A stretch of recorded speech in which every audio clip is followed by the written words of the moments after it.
Yo, what's up, everyone? We are back for this Friday slate. We got 11 games tonight. I will also be picking the winner of the giveaway tonight on Twitter. So let's get into it. On this slate, we got 11 games. Like I said, you can like the video down below and subscribe if you haven't already. Try to get 200 likes on this video. Yesterday, the picks did fine. I ended up going with a lot of the mid-range players. Didn't have Kawhi, which wasn't a bad thing, as he was fine, but he wasn't like an incredible play. Butler was great, as was Bam Adebayo. Didn't have Aldridge, but wish I did. He went off too. And Whiteside was also great. So able to finally get back on the money on DraftKings. Looking to start a nice long winning streak. Hopefully that can continue today. So let's start off here at point guard. LeBron James is finally priced up to 10-6. When he was in the 9Ks, pretty easy to get to him. 3 straight triple-doubles. He is facing his former team, the Heat. The Heat do play very fast. It's at home in LA. I don't have a problem with LeBron. I think he's priced where he should be at 10-6. You're going to need at least 60 DraftKings points to be satisfied. He can get that and more, but it's not like he's a lock like he was at 90 when he was in the low 9Ks.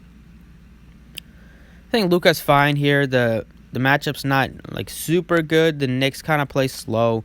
They have a bunch of just big guys there. Mitchell Robinson's out, so that's going to benefit Luka a little bit more. I don't think I'll really have Luka today. I think I kind of like some of these cheaper priced guards. I like Lillard again at only 9K. He's just so cheap. I don't know why his price tag keeps going down. He's been just amazing. Facing off against a Brooklyn team that is very, very bad defensively, giving up 120 points per game. They are at home in Portland.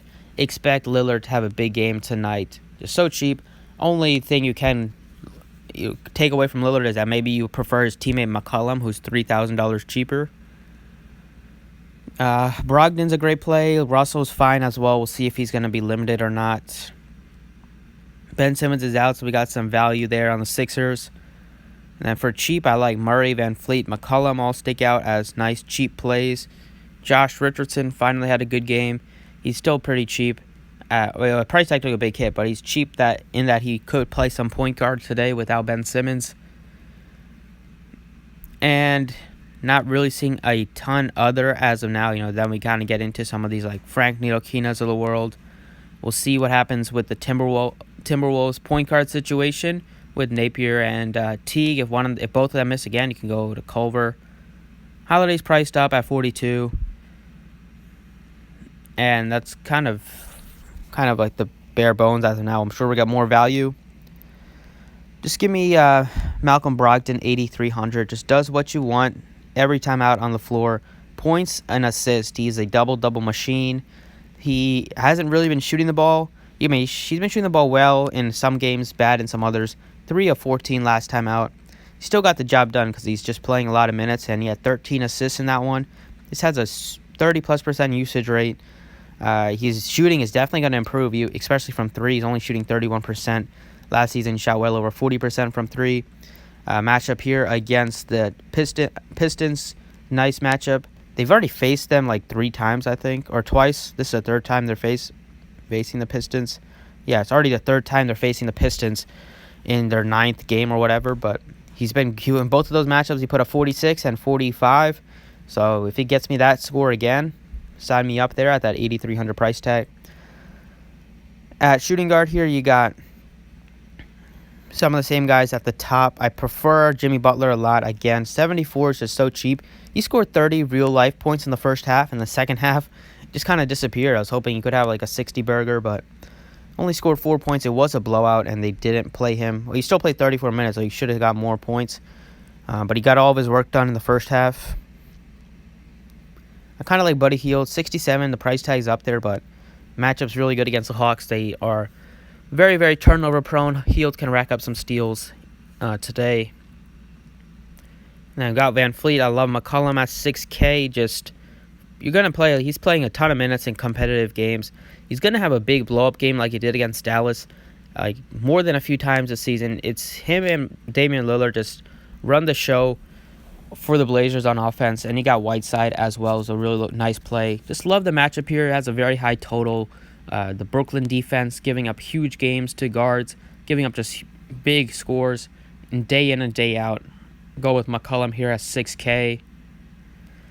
Small forward is going to be Jimmy Butler. Just think he's way too cheap. 7,400 for a guy that is going to put up probably going to average in the mid-40s on the Heat team.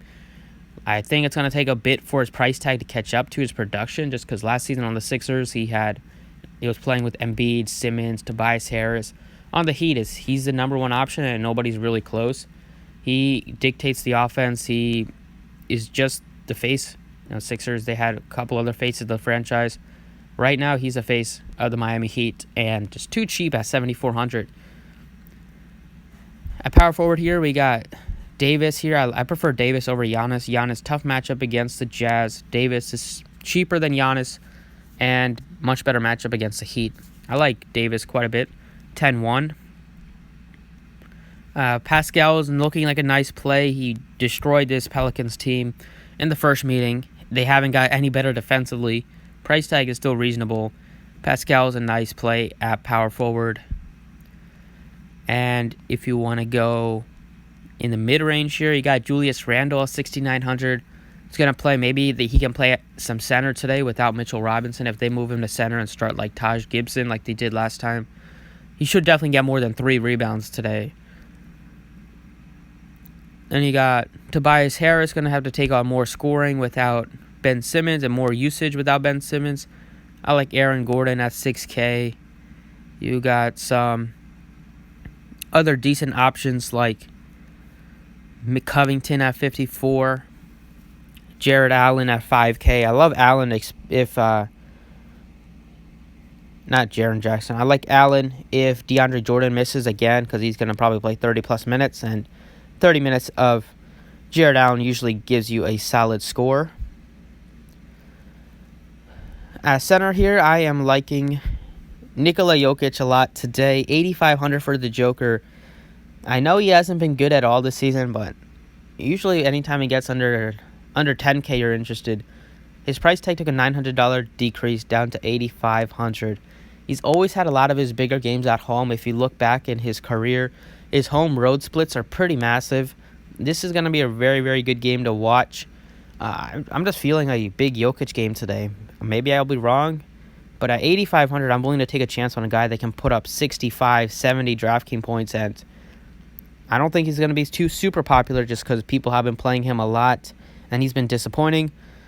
But at some point, you got to talk about the price tag, and the price tag super appealing on Jokic. At guard here, there's a couple cheap guards I want to talk about. I'll just scroll all the way down to 5K. The guys I like here are Culver if the other 2 point guards miss. The Wizards said that Bonga's not going to start anymore, so if Troy Brown starts, that'll be great. Last time I expected him to play a lot more minutes. He barely got any minutes, only 17 minutes. They didn't really give him a chance. It could be CJ Miles who starts at small forward. If that's the case, he becomes a nice value at 4,100. But one of those two is going to start. I also like Evan Fournier. He's been awful the last 2 games. But 4,400 for against this Memphis team. Play very fast. They have been bad against shooting guards. I think Fournier is a decent value at least at 4,400. And maybe you could go to Gary Harris, also cheap. But the one value play on the Sixers that is going to get a lot of ownership, especially if he starts, is Raul Neto at 3,400. If he starts, then it's an easy play at 3,400. The Sixers could go with, they could play like Richardson at point guard if they want. But he played 30 minutes and Ben Simmons played 10 minutes. So I think he's going to be the guy that's going to run the show. He wasn't bad. He was decent. Putting up 25 DraftKings points at 3K, you'll definitely take it. 3 steals to go along with 11 points. I think I'll see a similar kind of stat line tonight. I won't be disappointed. So right now, usually when you get point guard starting or center starting at cheap prices, they have a much easier path to put up a solid score. If you get like a shooting guard or small forward, it's tougher just because they struggle to get peripherals a lot of the time. And last but not least, it's going to be Hassan Whiteside, 6,500 for Whiteside. Loving him today. He had an absolutely horrible first half, and he got all of his points back in the second half. I fell asleep at the end of the first half. Woke up pleasantly surprised to see his stat line 17, 19, 2 blocks after he had like 6 points and a couple rebounds in the first half. Shout out Whiteside for coming through in the second half. I think he can get the job done again tonight against this Brooklyn team. He only needs like 25 to 28 minutes to put up a big score. The Nets have always been bad at rebounding, always been bad at centers. If Jordan misses, then Allen is probably going to struggle to keep up with Whiteside on the glass. At least I could see Whiteside put up another 45 burger. Just too cheap. He should be in the 7Ks at least. 65 against Brooklyn is a really appealing price. So that's what I'm liking for this Friday's slate. Thanks for watching. I appreciate it. Drop a like if you enjoyed, and good luck.